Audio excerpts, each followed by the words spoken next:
해파리는 깊은 바닷속에서도 스스로 형광빛을 내는데요. 국내 연구진이 해파리가 빛을 내는 발광 원리를 밝혀냈습니다.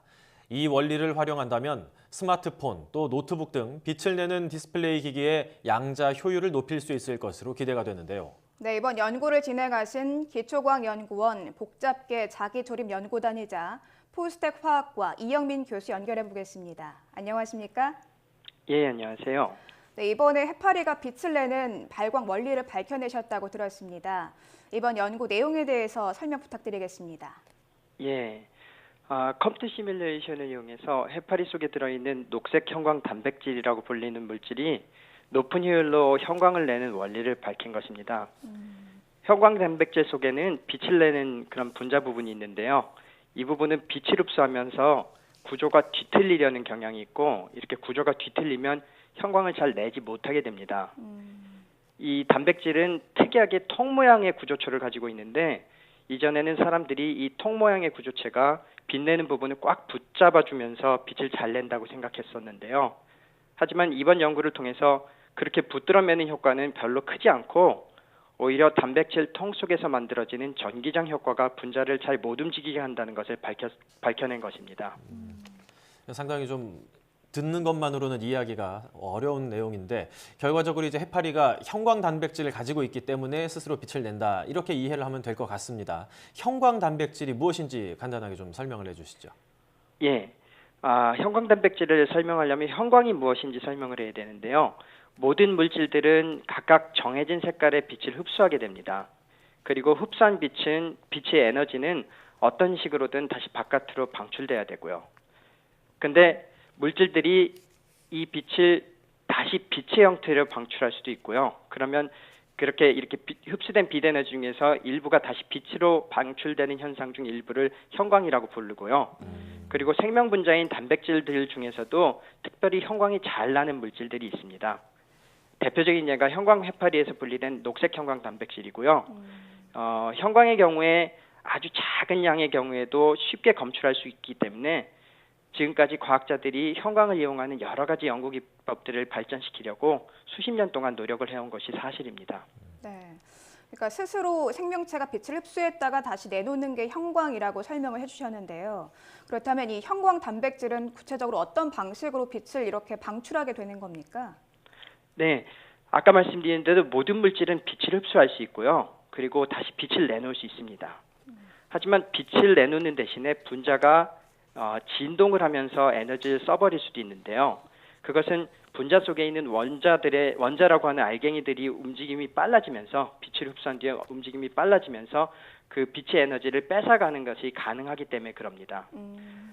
이런 움직임을 진동이라고 부르는데요. 이런 진동의 경우에는 결국 그 분자 진동이 그 흡수한 빛의 에너지를 뺏어간다는 것이고, 실례를 들면은 아마 햇볕 아래 이렇게 물체를 놓아두면은 따뜻해지는 것을 뭐 누구나 경험해 봤을 겁니다. 네. 그 경우에 햇볕을 흡수한 그 물체 속에 진동이 심해지고, 그 진동이 일어나고 있는 그 물체를 우리가 손으로 만지면 그 진동이 우리 손에 전파되는 것을 손이 따뜻하게 느낀다는 것이죠. 결국에는 흡수된 빛의 에너지가 다시 빛으로 나오느냐 아니면 그런 진동으로, 그래서 열로 바뀌느냐 하는 문제인데 둘이 사실 경쟁 관계에 있거든요. 그런데 대부분의 물질들은 형광을 내기보다는 진동으로 에너지를 써버리는 것이 일반적입니다. 근데 일부 물질들은 진동보다는 빛으로 다시 방출하는 것이 더 빨리 일어나고, 이런 경우에는 형광이 잘 보이게 되는 것이거든요.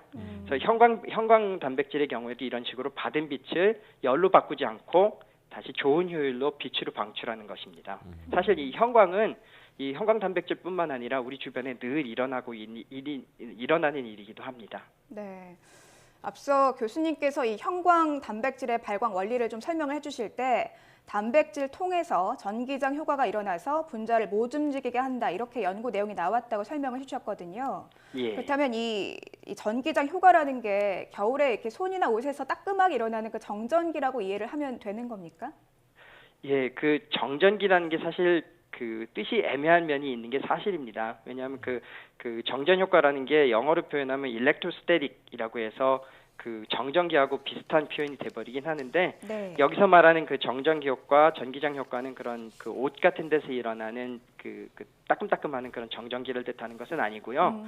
좀 더 근원적인 그 과학적인 면을 설명을 드리면 그 세상을 이루고 있는 물질들 속에는 양전하와 음전하가 같이 존재하고요. 그리고 각각 입자에 그 양전하, 음전하가 정확하게 균형을 맞추지 못하고 있습니다.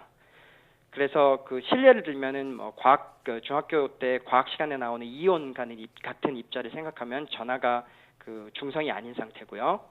그리고 형광 단백질과 같은 단백질 내부에도 양전하랑 음전하가 그 공간상에 완전히 고르게 분포하지 않기 때문에 단백질 속에 존재하는 그런 입자들에는 전하들이 양전하, 음전하들이 불균형하게 배치되게 돼 있습니다. 그리고 이런 불균형한 배치가 생기면 그 속에 전기장이라고 불리는 그 물리 현상이 생기고요. 그 정전기 효과라고 하는 것은 이런 전기장에 의한 효과를 말하는 것입니다. 이렇게 이제 자체 발광 또 형광 단백질에 의해서 빛이 나는 원리를 스마트폰이나 노트북 등 첨단 기기 산업에 활용할 수가 있다고요? 어떻게 보면 좀 먼 그 희망 사항이긴 한데 최소한 둘한테는 그 큰 공통점이 있습니다. 그 형광 단백질도 받은 빛을 그 빛으로 다시 돌려내놓는 것이고요. 그리고 그 우리 실생활을 생각하면은 빛을 만들 때 전기를 이용해서 만들어내죠. 특히 요즘 그 대세라고 불리는 그 전구들은 다 LED 전구인데요. 네. LED의 경우에는 그 전류를 흘려줌으로써 그 전류를 흘려줄 때 들어가는 그 전자를 높은 에너지 상태에다 넣어주고 그 높은 에너지 상태에 있는 LED 속에 있는 물질이 다시 낮은 에너지를 내려오면서 빛을 내놓는 형태입니다. 결국에는 형광 단백질이 빛을 흡수해서 높은 에너지 상태로 가고 그 에너지를 다시 빛으로 내놓는 것과 같은 원리가 되는 것이죠. 그리고 그 요즘 최신 기기들을 디스플레이도 다 비슷한 원리를 이용하는 것이고요. 그래서 빛을 낼 수 있는 상태가 만들어지고 나면 앞에서 말씀드린 것 같이 정말 빛으로 나올 것이냐 아니면 열로 방출될 것이냐 하는 문제가 상당히 중요해지게 되고요. 예, 그리고 그 빛과 열의 경쟁은 물질의 성격에 따라 다릅니다. 그 흔히 빛으로 그 잘 나오는 비율을 흔히 양자 효율이라고 부르는데요. 네. 만약 분자가 비달갱이를 100개를 받아먹고는 50개를 다시 빛으로 되돌려 놓으면은 양자 효율을 50%라고 그렇게 부르거든요. 네. 그래서 발광 물질이나 발광 기기를 만든 사람들의 경우에는 당연히 이런 양자 효율을 높이고 싶어 하겠죠. 형광 단백질의 경우에는 이 대자연이 진화를 통해서 무슨 이유인지는 모르겠지만 단백질 구조를 신기하게 만들어냄으로써 양자 효율을 무척 올렸다는 것입니다. 첨단 기기를 만드는 분들에게도 양자 효율 증대는 상당히 중요한 이슈이기 때문에 그런 면에서 상당한 공통점이 있다고 생각할 수 있을 것 같습니다. 네. 조금 시간이 많이 필요하긴 하겠지만 앞으로 첨단 기기를 만들 때 이번 원리가 좀 이용될 수 있다 이렇게 설명해 주셨는데요. 좀 더 범위를 넓혀서 다른 다양한 산업에 좀 활용을 한다면 우리가 좀 어떤 효과를 기대할 수 있을까요? 네. 사실 형광 현상은 현재 벌써 셀 수 없는 분야에 사용되고 있습니다. 뭐 간단하게 그 어린이들 장난삼아 쓰는 형광펜도 형광 물질이 들어있는 거고요. 그리고 그 형광의 경우에 실제 사용할 때 형광 효율이 상당히 중요한 문제입니다. 예를 들면은 요즘 유행하는 뭐 범죄 수사물 드라마 같은 데서 보면요. 예를 들면 이런 장면 보신 적이 있을 수도 있습니다. 수사관이 가령 뭐 바닥에 어떤 이상한 액체를 분무기로 칙칙 뿌리고 그리고 얇은 푸른 빛을 띠는 전구로 비춰보면은 밝은 빛이 나오면 그걸 보고 여기 피가 묻어 있다 그런 결론을 내리는 경우들이 있는 걸 보신 적이 있을 겁니다. 네. 이게 전형적으로 형광을 응용하는 예고요. 이 경우에는 분무기로 뿌린 액체 속에 특별한 분자들이 들어있어서 이 분자는 혼자서는 형광을 못 내지만 피와 결합하면 형광을 내는 것이죠. 근데 만약 이 형광 효율이 10%일 때랑 100%일 때를 생각해서 비교해 보면 효율이 10배라면 정말로 미세하게 남은 작은 흔적까지도 찾을 수 있게 되겠죠. 또 스마트폰 같은 경우도 생각을 해보면 화면에서 빛을 내는 효율이 50%일 때랑 100%일 비교를 해보면 50%라면 남은 50%는 다 열로 빠져버리고 마는 거니까 애꿎은 배터리만 낭비하는 셈이 되겠죠.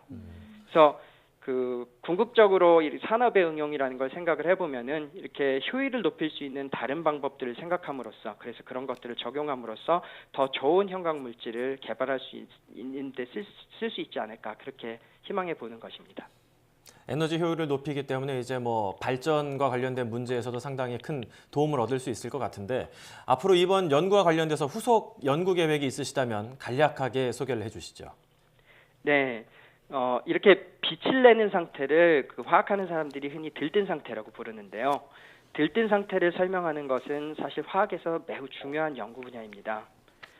들뜬 상태에 있는 분자들이 어떤 변화를 일으키는지 화학이 워낙에 변화를 쫓아가는 학문이다 보니까요. 또 그 자연에서 일어나는 비슷한 현상들이 왜 일어나는지 또 이걸 어떻게 인공적으로 응용하는지에 대해서 아직도 사람들이 모르는 것이 너무 많습니다. 뭐 가까운 예를 들면 식물이 빛을 흡수해서 광합성하는 현상도 결국에는 이런 들뜬 상태가 관여하게 되는데 사람들이 아직도 식물이 하는 광합성을 제대로 모방하는 단계에 이르진 못했지 않습니까? 그래서 이런 들뜬 상태 분자들이 움직이는 변화를 따라가는 연구를 지속하는 건 대단히 중요하고 그리고 앞으로도 이런 연구를 꾸준히 지속할 생각입니다. 그리고 이런 자연의 원리를 이용해서 유용한 분자를 만들고 그리고 이런 유용한 분자들이 효율을 올릴 수 있다면 참 좋겠죠. 사실 이런 자연의 원리를 응용하려고 하는 노력들은 많은 과학자들이 항상 가지고 있는 희망이라고 할 수 있을 것 같습니다.